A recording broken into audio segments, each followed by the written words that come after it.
That plane there, that's a DC-3. And that's both my father and my favorite plane. It's the most beautiful plane. And it's the plane my father first flew commercial on. See, that's the real thing. In fact, I've sat with him in that plane when he used to fly it. That's a King Air. That one. I don't remember this exact one, but generally whenever I was in a plane or a helicopter with my dad, I was put into the cockpit. What he'd do is he'd ask me about all the instruments and ask me questions, and we'd do the flight check together. So we'd walk around the plane, and then he'd ask me, okay, so what's that and what's that and what's that. And then later when I was in college, I learned how to fly.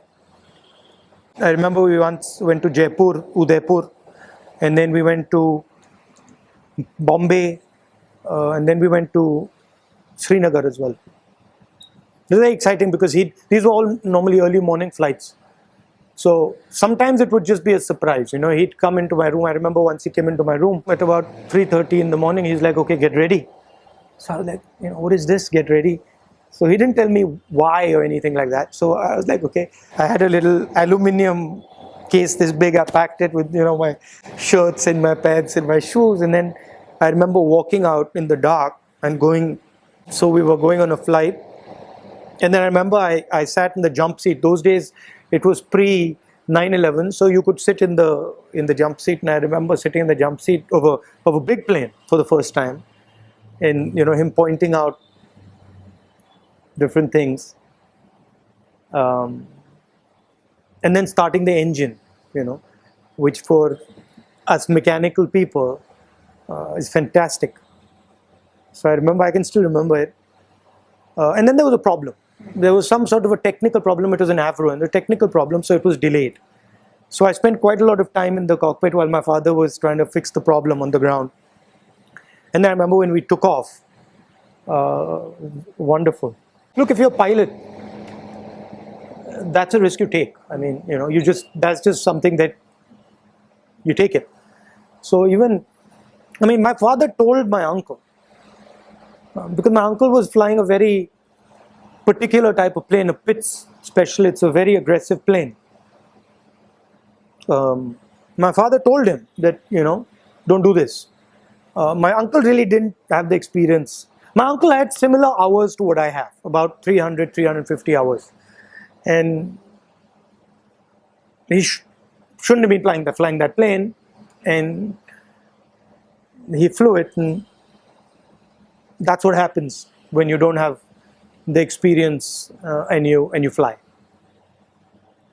It's easy to kill yourself. Yeah, my mother was worried.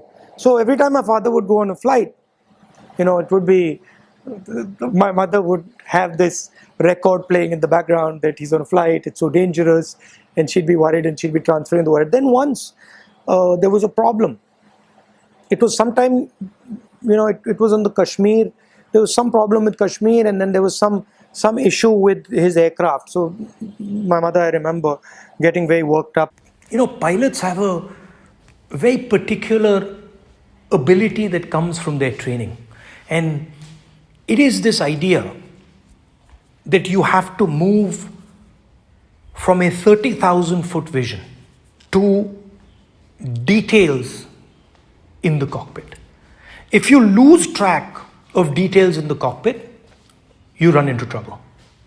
And if you lose track of the 30,000 foot picture, you run into trouble. So a pilot, and I am one, we move from these two spaces very seamlessly and very quickly.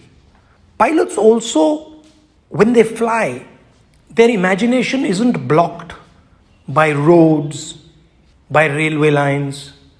Their imagination is at 30,000 feet, so they have this ability to see large systems. And this is what really helped my father.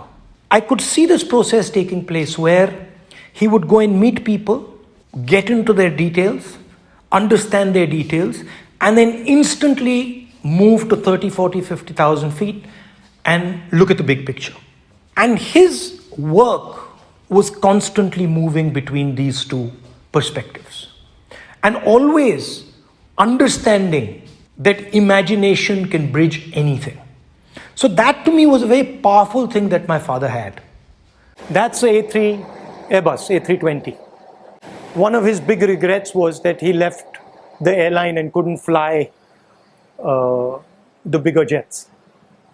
That's a fighter plane, so I think both of us would have actually loved to do that. Didn't really get the opportunity.